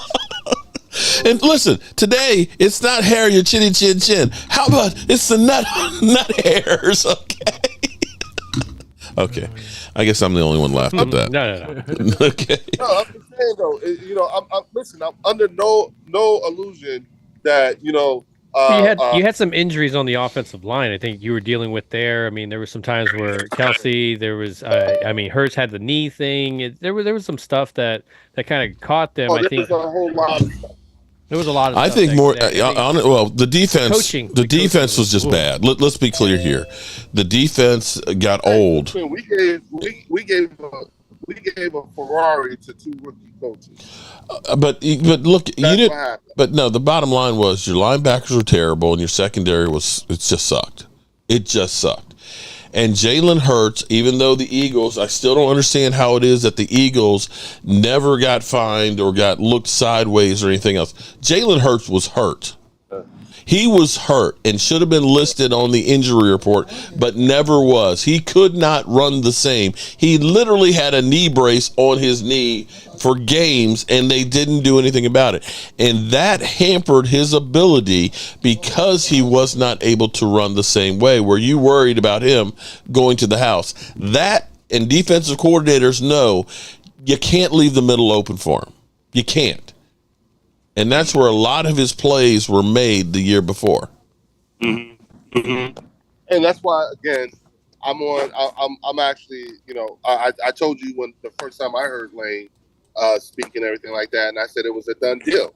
I'm over last year, all because of everything that Lane said. You know what I'm saying? It's not as long as I know that they know, and to me, it seems like again, activity shows that there's been accountability. You know what I'm saying? Do I agree with everything? No. You know, maybe I don't know, but I like the fact that I see that there was some issues that were addressed. There was a very real investment in the coaching staff. When you take away the Kellen Moore hiring and look at everybody else, you know what I'm saying? It shows that okay, they went out there. And, will this work? I don't know, but God damn it, they did something. Shit, you know what I'm saying? So you know, to everyone's point, you know, about our our linebacking group. Okay, looks like they might be a well-coached team based off of these people they done brought in. That won't be, you know, coaching should not be an issue. Like, I'm sorry, but my expectations are super high because I see the investment. There should be no excuse. You know what I'm saying? Like, seriously, there should be no excuse. I mean, and it didn't matter last year. Both of our teams weren't going to be good enough to go to San Fran in the playoffs. There you go. We were just going to get beat down. Exactly. Yeah, that's why I said, I said, when I remember when I said the first time I said, I done heard from Lane, so now it's all a done deal for me. I'm good. That's why I said it. I'm like, all I needed to hear him say it, and now I'm over last year. I'm looking at this year. I'm looking at where we go. Like you know what the funniest thing is though? What you're anticipating. I'm anticipating a shitload of stuff this year. The funniest thing is the reality is nobody really knows shit. Think about this time last year. They were thinking about, okay, well, Justin Herbert, he just made the playoffs and everything else. He just, you know, Trevor Lawrence did great and stuff and came back and won. But, you know, the Chargers, they're up and coming. They got Kellen Moore, you know, and how did they do? We had the Jets. Everybody was talking about the Jets were a Super Bowl favorite. Oh, they got Aaron Rodgers and, you know, all of these great players and everything. And how did they do? Oh, the Giants. They have finally turned the corner. Saquon's back in the fold. Daniel Jones is great. And what happened? Cincinnati. Cincinnati, of course, they're the Kansas City ones. Every single one of these teams that everybody thought was going to do good sucked. Yeah, we think the Cowboys defense is going to be garbage. Y'all remember it might be great. The defensive coordinator when in the early 2000s for us when we had like the number one defense in the NFL with a bunch of no names. Right. Georgia Gentleman, shout out to Georgia Gentleman, our first super chat of the day. Peeps, I like your observation. Pass it. But think about this. Okay, we had a really good defense last year. To a point, we just couldn't stop the run. And people will look at us and say, well, we lost so many players. We lost Dorrance Armstrong. We lost Hankins. We lost Dante Fowler. How many of those guys do you honestly look at and say that, oh my God, those guys were game changers and difference makers? They were good players, but they weren't like outstanding. Now, if Diggs, we've seen a lot of hype videos of Diggs where he looks really, really good. I don't know if he's as good as his hype videos are or not. But if he does come back 90% of what he was before, your secondary is really good still. Yeah. And you have to say Diggs is playing outstanding. Okay. And if you are saying in comparison to the linebacker core that we had in the playoffs versus what we have right now, to me, that's night and day better since we didn't have any linebackers back then. And I don't know what the defensive line is going to be, and maybe the change in coaching will make a difference. Maybe accountability will make a difference. You know, one thing that I saw. I'm saying the same thing. You know what I'm saying? It's not like all right, you guys all said the same about the same thing. The Eagles linebacker core was terrible last year. I saw real but you've got a long ways to go with that defense, bro. Your pass defense was 31st in the NFL. 31st. They can turn it around and still only be 25. Okay, they got a long road to hoe, bro, and you might be starting two rookies. That's hunger though. Starting two rookies, you know they trying to get in there and they trying to assert themselves. So I can see that happening. What? Oh, you talking about Quinn Mitchell and Cooper DeJean. Milo says, I'm a Cowboy fan, so I'll tell you, Bland is trash. Well, here's the thing, though. Milo, I'm going to say this. He's only in his second year in the NFL. And you could. Does know how to make interceptions. He knows how to make interceptions. And you could. People said that Diggs was trash after his record-setting, season his second year. But going through another year, he became a shutdown cornerback. He's still learning. He's still young. Doesn't he get that? Didn't he get the record for most interceptions? Most pick sixes. Oh, you mean pick sixes. Yeah, Bland got most pick sixes in a season. I'm not going to call a cornerback in a second year. He just got the most pick sixes in a season in NFL history. Garbage. I don't know about that. I'm not. Give him a little time. This is what everybody does. Even when you have players that are breaking records that are they suck. Exceeding it's the trash. same shit. It's the same shit with Emmitt Smith. He's the NFL leading rusher. I don't want to all time. More yards than anybody. He's not as flashy. He doesn't spin and jump over people like all the other running backs. I don't give a damn. He gets the first down, gets them yards. Yep. NFL all-time lead rusher. He's the greatest ever, my opinion. Well, I tell you what. You saw the importance of Emmitt Smith when he held out for those first two games. That a team coming off of a Super Bowl could not win two games without him. Durable. He could catch the ball. He could block. He could do it all. Hey, Cowboys. What's up? How are you doing?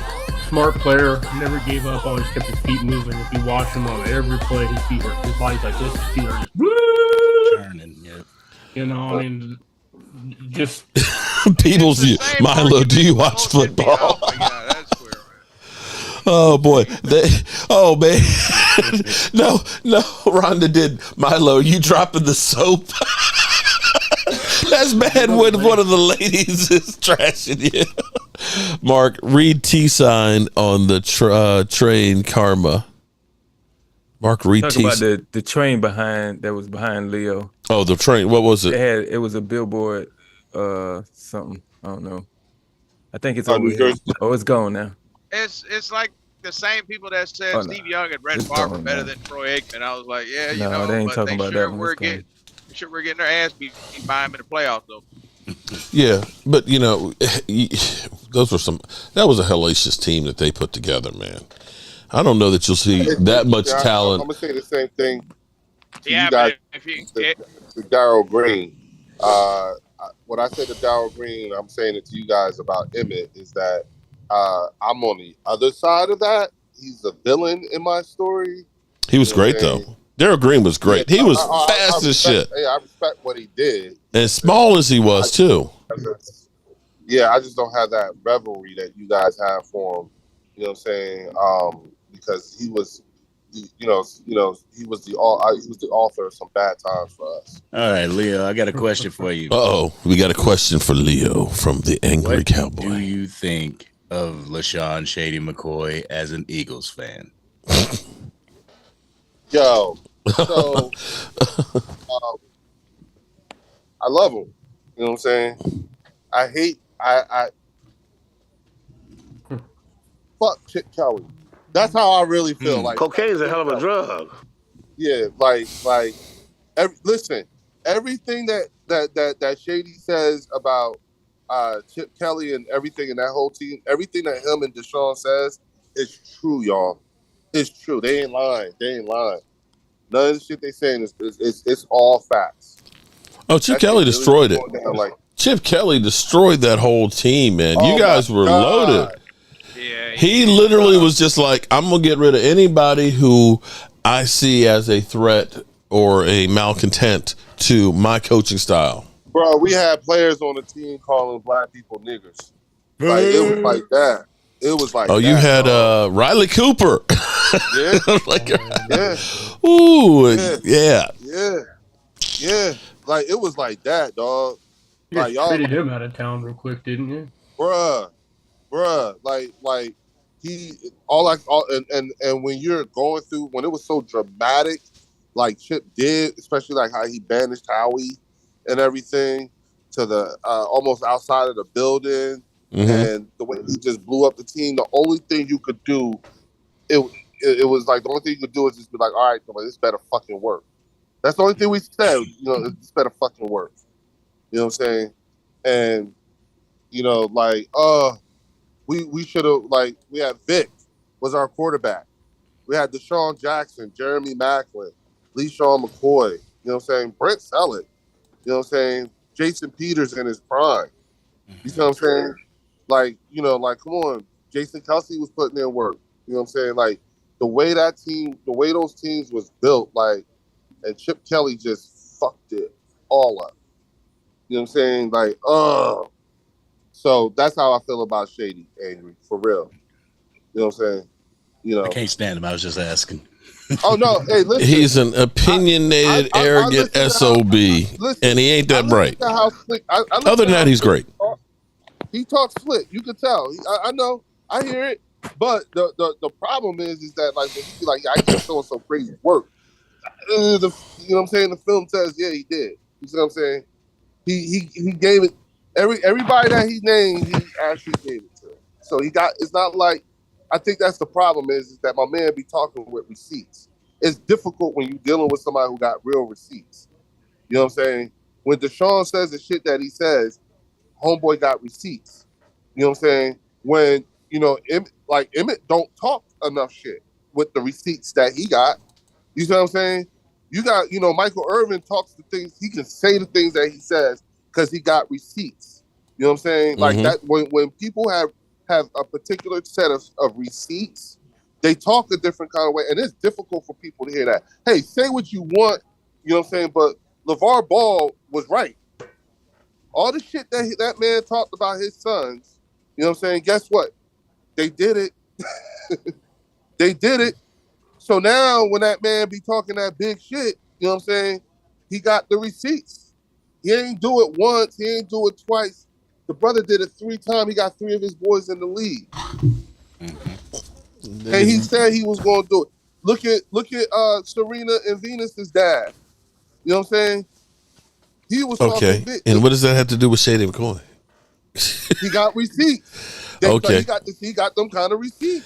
Why did you have to open him up about Shady McCoy? That's the last thing I want to be talking about is some stupid ass Shady McCoy on Joe Boo Sports Report. That stupid ass grin. That stupid ass grin because Jalen Hurts is winning. Jalen Hurts is a winner. Dak Prescott ain't nothing. Jalen Hurts is a winner. Dude, okay, at least back your shit up. And you just come up with some bullshit. They had the whole quarterback argument where they're asking, who's the better quarterback, and guy from the Packers told JD, I'd rather, Dak's a better overall quarterback than just being quarterback.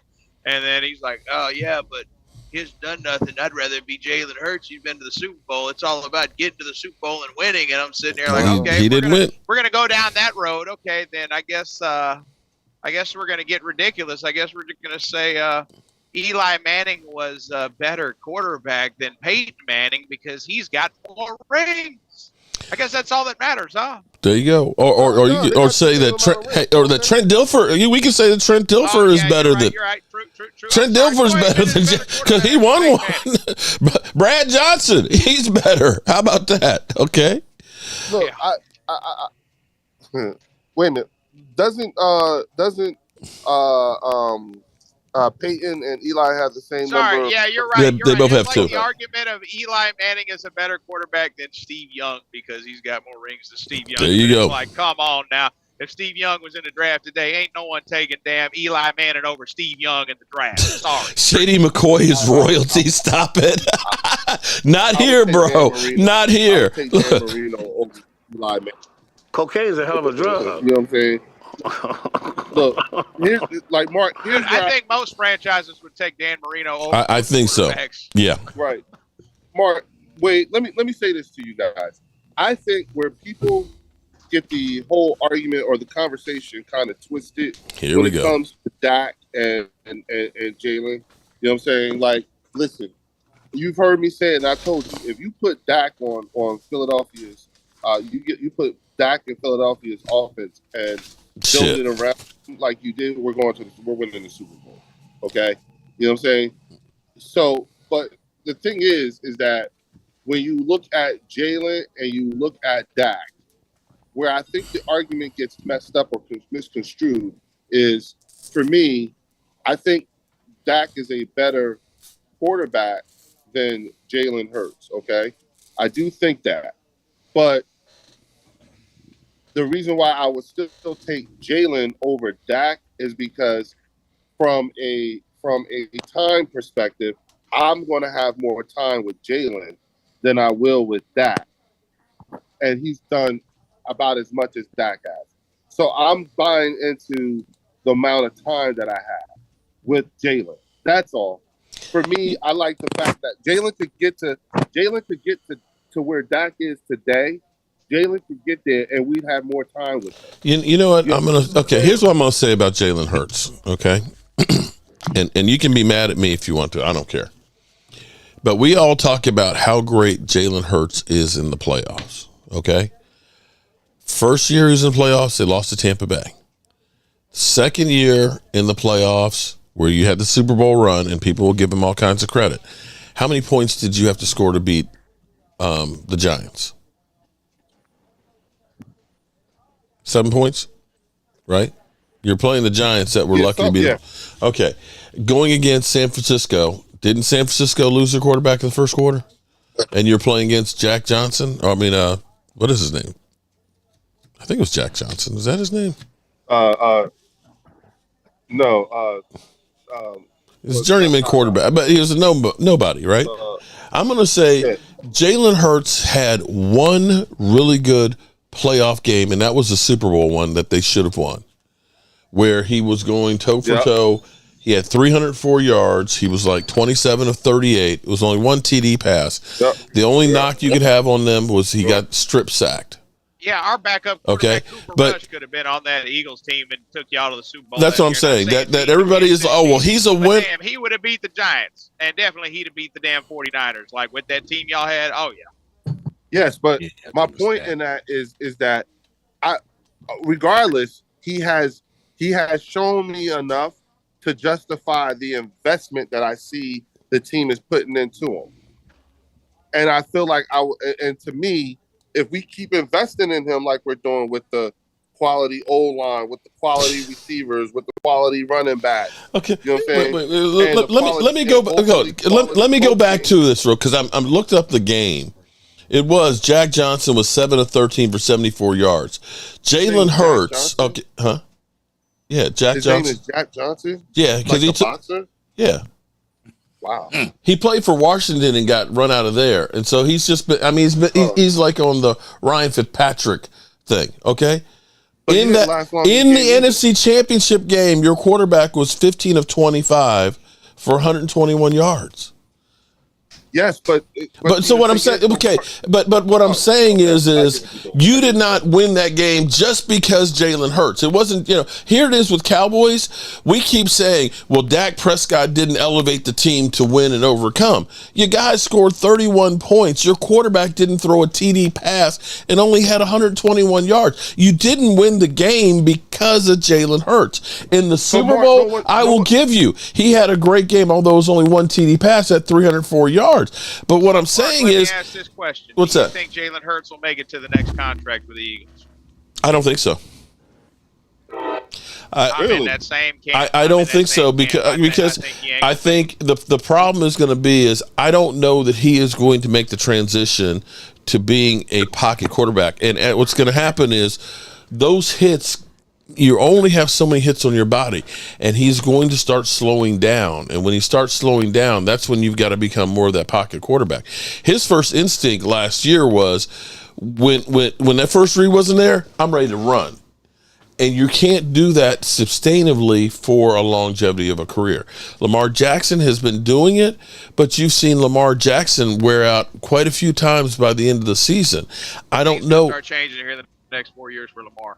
Yeah. No, that's my concern with Trey Lance as well. When I watched his film, when I watched his tape, if the first read wasn't open, he took off. Yeah. I don't want that. I want you to be able to reestablish a pocket, be able to extend the play, roll out to the right, do what you got to do in order to get the ball down the field. Right. You don't do that. But that's my whole argument. Yeah, Angry Cowboy. It's like I always say, everyone gets mad. I'm like, look, your quarterback, I prefer I'm not saying my quarterback needs to be a statue. I prefer pocket passing quarterbacks in the NFL because those are the quarterbacks that last the longest. Exactly. That's why. I'm not saying I don't want a quarterback that runs, but I prefer pocket passing quarterbacks over mobile running quarterbacks. That's just me. Yeah, they'll be there longer. Because it's kind of like, let me put it this way. It's kind of like if you've got a relationship that's only based on sex, that relationship doesn't have a longevity to it, because at some point the sex starts going downhill. If that's the only thing that you have, then you're done. Yeah, and so you have to be. They're going to use the argument, well, pocket passing quarterbacks get hit too. Yeah, but they don't get hit maybe as much as a quarterback that takes that risk to run, to take off. Well, that and their whole game is not predicated on them running. What I'm trying to figure out is, can you at least kind of give me a little bit of more clarity as to what variables are you using that would lead you to think that Jalen's not capable of evolving into said quarterback or his I'll give him 3. No, I'm not saying he ain't gonna do it, but I'm giving him 3 years. And I don't. If he can, but if I don't see an improvement where he can be a straight up pocket passing quarterback in the next 3 seasons, he's done. Yeah. Okay. So, but see, and I'm with you on that.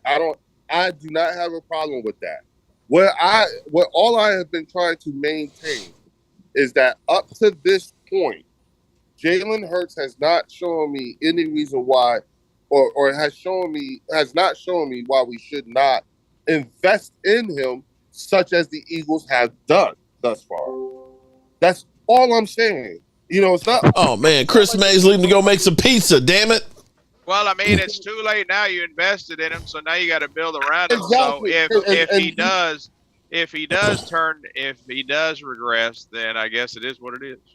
Yeah, but see, what I'm saying to you is that look at what and look at what the Eagles have done with that. They got him two very good wide receivers. Mm-hmm. They went and got him a really good running back. He has a very capable tight end and a great offensive line. You know what I'm saying? So now, again, and that's all the The Eagles are equipped well with a good squad. They're willing to go out and do that. But like Jalen Hurts, if he was on another franchise, he might be in some deep trouble. He's in some deep trouble right now, bro. I'm just saying, you already know Howie Roseman, Mark, is willing to go out and at least do something. Yeah, at least. And again, all I'm saying is that right now I can point to variables that show me that they have actually invested in this kid. And he hasn't shown me enough to say that we shouldn't invest in him. And he could get to where Dak is today. We would have a lot more time with him than we would with Dak. You understand what I'm saying? If this is so far what we've gotten on our investment, it's not bad. You know what I'm saying? And he has earned the right to have us invest in him more. And to see, getting him the defensive or the offensive coordinators that we can. And also investing in a defense. That defense that he benefited from 2 years ago, you know what I'm saying? He didn't have to be Superman. Some motherfuckers was built to they were about to break the record for the most sacks in the history of a season. That's a team that's a defense that's built to beat up people. They came to every game, they was there fighting. You know what I'm saying? That was a goon squad. The next year we wasn't that. We were a shell of that from a defensive side. Mm-hmm. So again, seeing that investment in getting rid of the defensive coordinator, bringing in Vic Fangio, bringing in all the other.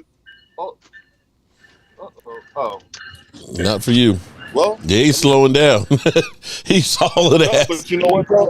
No, but Mark, that's the first time I've seen a train go past here that way.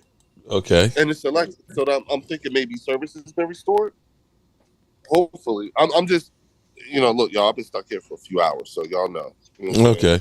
But anywho, to see them invest in them like they have, and the investment on the defensive side, I like this. This is what I mean. But you know, the only problem is you're constantly changing.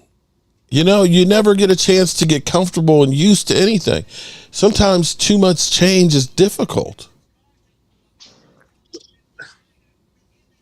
Well, here's the thing.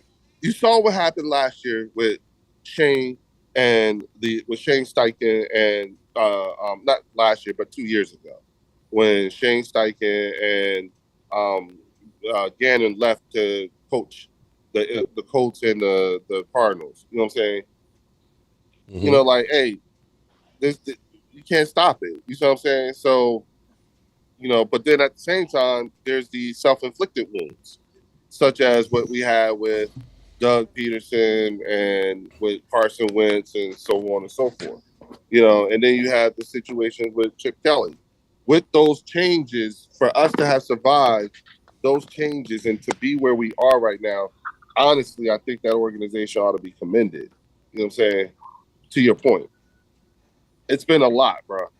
You know what I'm saying? And we eat that. And we you know, it's not like we make the playoffs most of those years with all that shit going on. So I like where we are right now. You know what I'm saying? Especially from a core group of guys. Activity, Mark. Remember, activity. I hear activity, but you know what?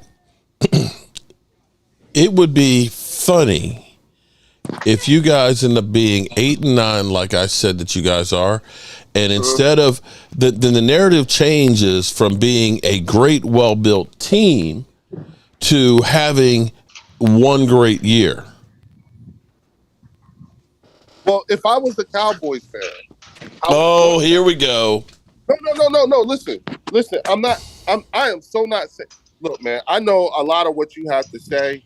Sometimes you're taking digs, but a lot of times the things that you're saying, you're coming from a football player perspective. It's not like you ain't never played this game. So I understand the cerebral part of it all that you're giving.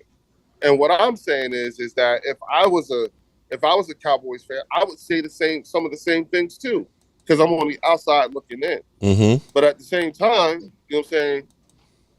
Look at that core group of guys. You know what I'm saying? That core group of guys, I mean, come on, Angry, y'all gonna be dealing with them dudes right up until 2028. You know what? I've heard a lot of teams with the core group of guys that just didn't work. You can I heard Philly 500 say that we're gonna go to the Super Bowl with Carson Wentz for the next 10 years. Yeah, I heard lots of ones. Oh man, listen. And y'all, we agree that the Eagles team has probably more talent collectively than the Cowboys. So if the Eagles don't have a good season, it's on the quarterback. There you go. And because they were questioning Jalen Hurts like 2 off seasons ago, it's going to put a lot of pressure on them, they might regret signing him to their contract. That was a question that they asked me on Dan Salio's show, was who has more pressure on them, Dak Prescott or Jalen Hurts? And I said Jalen Hurts because I looked. Yeah, and they were, you know, in Philly, he was like, no, it's Dak Prescott. It's like Dak Prescott. Unless Dak Prescott gets a career-ending injury, he gonna be okay. If Jalen Hurts stinks up the place, do you think he's gonna get another huge contract to go someplace else? Listen. Dak Prescott has zero pressure on him. Why? Because look at that contract that he got. The team screwed up by letting him make it to the final year of that contract. That's at the end of the day, no matter how you say it, my man about to get $50-something million this year. Now, if Jalen Hurts does stink it up this year, I think Philadelphia Eagles will start looking for another quarterback. I agree. Not saying they're just going to get rid of Jalen Hurts right now, but they'll start looking. In the same way they drafted Jalen Hurts right there with Carson Wentz there. They'll do the same thing. They will get another quarterback in the locker. Yup. That's the one thing I'll say about the Eagles. They will not waste time. If Jalen Hurts does fall flat on his face this year, they'll start looking for another quarterback. Mm-hmm. Hey, listen. We are not like I said, we're built to our window of opportunity is good for at least the next 3 to 4 years. Okay. Our window of opportunity. I hear you on that, but the Eagles crushed. The Eagles crushed Carson Wentz. Like the Eagles owe Carson Wentz some money. because he. Oh man. They said, okay, Carson, we're gonna get rid of what's his name, who won the Super Bowl. We're gonna get rid of him. We're gonna get rid of Nick Foles, and then you know what? We're gonna draft your backup or your replacement 3 months later. That hurt. No, well, see, here's the thing. They did him dirty. Yeah. No. Listen, I disagree with that, and I'm gonna tell you why. Because that year, Carson Wentz was having an MVP lead, MVP type of year. You know what I'm saying? Yeah. He was the one who it was him who got us to the playoffs. Even if we'd have lost, you know what I'm saying, we still would have made it to the playoffs. He put in enough work that Nick Foles didn't have to do a whole lot. And interestingly enough, it was Chip Kelly who gave Frank Reich the secret sauce on Nick Foles. Mm-hmm. You know what I'm saying? That's who they went to figure out what to do, how to use them correctly. Because all Nick Foles did was he closed out the regular season and then got us through the playoffs. And it took to the playoffs for them to figure out how to properly work the dude. Now, we won the fucking Super Bowl. And my man was in a contract. Nick Foles was in a contract. So of course he's going to go, and he just won the Super Bowl. So of course he took over with Chicago. That's who signed him. He got a big contract with Chicago. Whereas Carson is coming back. You know what I'm saying? So in my mind, having a capable backup, because we just came off of that Super Bowl run, that was one of the things that you really got to have. So when we drafted Jalen Hurts, mind you, you know what I'm saying, Doug Peterson's our coach. You know what I'm saying? Frank Reich had just left. You know what I'm saying? I'm thinking, hey, capable backup. The kid has seen adversity. He knows how to work through it. You know what I'm saying? We would need somebody like that should Carson go down. What I wasn't prepared for was the bitch assness that came out of Carson from that. At the moment, his mental was going crazy at that time. The moment you start the bitch assness showed up, it was over. He was doomed. That's what did him in. Oh, Azteca Aguilar. She-girls can't win a Super Bowl with their starting quarterbacks, McNabb or Hurts. Okay, a backup quarterback, Nick Foles, had to do it for the Eagles. Oh man, I'll put Ron Jaworski in that list too. Okay, and what I will say to her is, check the stats, girlfriend. Who drafted that backup quarterback? Check the stats, girlfriend. You mean you drafted him and you let him go, and then you brought him back? Wait a minute. Hold on, girlfriend.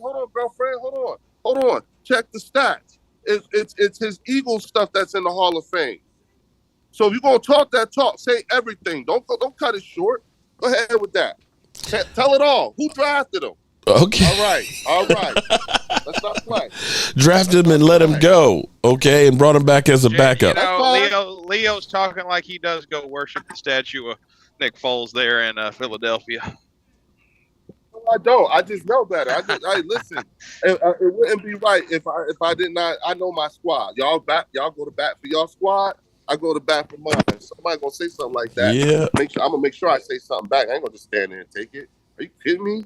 I'm an Eagles fan. You're right. If Cooper Rush somehow led us to the Super Bowl and won, I'd be saying the same shit. Yeah. Cooper Rush is the man. You're gonna be like, oh, okay. So I guess it's a good thing to have a good quarterback. And mind you, remember, y'all, when we won that Super Bowl, we went into that damn Super Bowl the walking wounded. So check the stats again, girlfriend. We lost our starting left tackle. Oh, wait a minute. Wait a minute. So when we had a hurt running back and Tyron Smith and everything else that was broke down, we don't get that? When Dak Prescott had a broken thumb and threw 15 interceptions, nobody gave him any quarter there? No. What I'm saying is that when I say tell the whole story, don't tell half the story. Don't just say it took a backup quarterback to win it for you. No, girlfriend. It took a backup quarterback, a backup left tackle, a backup running back, a backup defensive line. We was hurt. Remember what happened to Darren Sproles? You know what I'm saying? Remember how he got crunched? You know what I'm saying? Like that whole team, they was the Lane Johnson started the whole underdog thing. Because it wasn't just Carson that went down that year. It was a whole rack of people that went down. We had to go get a kid from Miami, Jay Ajayi. And we had LeGarrette Blount on the team. So come on, like don't sell us short with that. You know what I'm saying? Keep it all the way up buck. Don't leave it on just Nick Foles. We are the Philadelphia Eagles, not the Philadelphia Foles. All right. Well, we have actually been going on here for an hour and 45 minutes. In fact, Game Time Brian dropped out of here. He snuck up out of here. Okay, he snuck up out of here after he came through and bitch slapped me and all that. Didn't even say goodbye. I can't believe that shit. He didn't want to let you rebuttal, Mark. But you know what he's probably doing right now?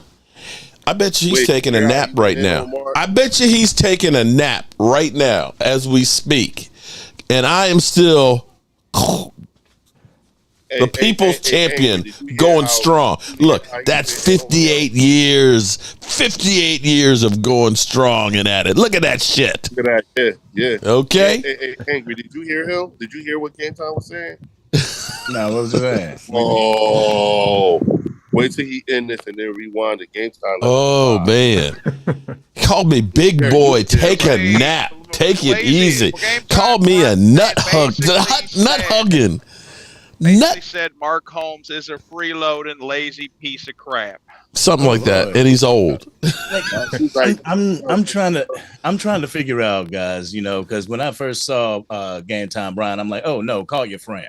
You know what I'm saying? Call your friend. Like, because I just felt like division, but he's like, y'all just playing. I was like, okay, that's cool. But what is the end game? The end game of what? Y'all going back and forth like this. This is just for fun. Oh, it's just for, okay. Put it out there. It's just for fun. What I tell you what I did was I told him, I said the other day, I said, you know what? We need to stir some shit up a little bit. I said, I'm going to come back at you. And see, I actually did it. If you watch the video, because I literally go through, I said, you know how hard it is for Stephen Jones to have a team that's been inept and keep his job? It's not like he came for money. I was like, leave Stephen Jones alone. Leave him alone. Right? It was a joke. So he took it to another level. So we're just playing back and forth. There is, this is just YouTube. And see, people take, and sadly, this is a sad part about life, is people love negativity. Right. People, Game Time Mark and Brian are mad at each other. Let me get some popcorn. And that's sad that people would rather see negativity. And unfortunately, when you look at sports, people would rather hear about the Cowboys' misery than the Kansas City Chiefs' greatness. Yes. Yeah. And there's something that's wrong with that. We ain't been talking about Kansas City this offseason. It's all about the Cowboys. But think about it. But see, here's the thing. I just flew in from Kansas City. But think about this, though, guys. Think about what the Dallas Cowboys are as far as making money and constantly being talked about. When you've had literally possibly the greatest dynasty in the history of football during this time with New England. You've got another one that's got Kansas City. You've got all these storylines with all these great teams, and they ain't talking about them. Kansas City, if they go through and repeat this year, you got to look at it and say they've won 4 Super Bowls in 5 years? Would be nobody's done that. And they still will talk about the Cowboys more. So if you're Jerry Jones, it's like, do I really need to win or do I just need the controversy? Quite frankly, if the Cowboys won the Super Bowl, it might actually hurt the brand. Yep. Wow. Think about it. You can't say that. You can't say they hadn't made an NC championship. You can't say it's been 30 years of ineptitude. I don't know about that, Mark. Man, during the '90s when the Cowboys won the Super Bowl, it was a damn circus. It was a circus around. But see that. But see, life was totally different back then, Wade. Yeah. This is a different era. You can't. In the same way, there's a salary cap now versus back then. Social media and everything else. It's about who can we hate on. Do you think these people will want to come on TV every day and talk about how great and praising the Cowboys? Oh Lord, they wouldn't. They would throw the narrative around. They would find some inefficiency in the Oh, Cowboys they to say talk they about. got lucky. They lucked up. I just want. Or what it'll be is, yeah, well, they won one, but it's not like if they finally won one. It's not like they're a dynasty or anything else. Get back to me when they've won 2 or 3. They didn't say that about the Eagles. Yeah, it took them 30 years to finally win. They didn't say that about the Eagles, though. It took them damn near 60 years. But hey, Listen, I got to bring that up. Let me say this. Like, I just came back from Kansas City, right? And I've been there since last Wednesday. And I will tell you, the other thing that they don't really say much about is the economic boom from winning a Super Bowl. Mhm. I mean, just like what I saw out in Kansas City. I mean, god damn. You know what I'm saying? Like I'm like, oh, so this is what happens when you win a couple of Super Bowls. You know what I'm A saying? couple. You're talking about Kansas City. I thought. Have you seen that documentary, A Tale Between Two Cities, the 49ers and Cowboys, like rivalry in the 90s? And the money, the economic boom, the local to the economy. Yeah, Jerry talked about that after they won their first Super Bowl. Like Dallas literally blew up. Yeah. Listen, like the way things are going in Kansas City, and listen, like I'll be honest with you, and I was telling those people, I was like, oh my god, like you got a brother right here thinking like, damn, I might need to come out here, especially for my industry too. The cannabis industry right there is blowed up out there. It's the bomb. Okay, so it's like I didn't know. There's a lot. I'm seeing it. Up, I hear Trey. Is it coming for you? Oh, it's coming from the direction I need to go in. Oh, yeah. The Cowboys are going to make more money if they win the Super Bowl. They're going to get more coverage. It might be the biggest Super Bowl ever watched. I mean, if they're in it, right. The publicity would be insane. I mean, hey, Marcus Blackman, I hear you, bro. I hear you. Yo, Wade, please come to the game, man. You know what I'm saying? I'm going to the game. All right, bet.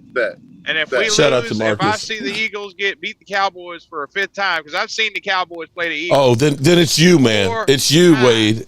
Okay. 4 times in Dallas. We've lost 4 times. And if we lose a 5th time, I don't think I'm ever going to another Eagles-Cowboys game ever again.